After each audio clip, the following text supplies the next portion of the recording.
Welcome viewer, I am Murugan S. This video tutorial describes how to delete user account in Windows 10 using command prompt. Type CMD in search bar.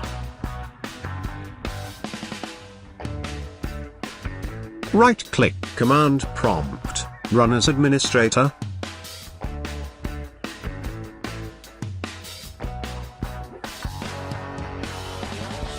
Type NetUser, press enter key.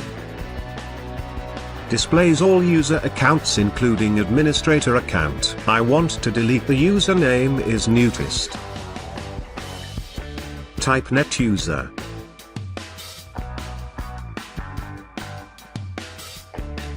Newtist.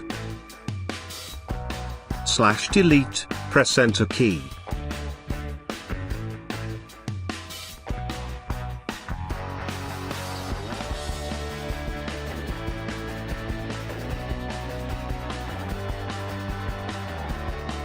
New test user is deleted successfully.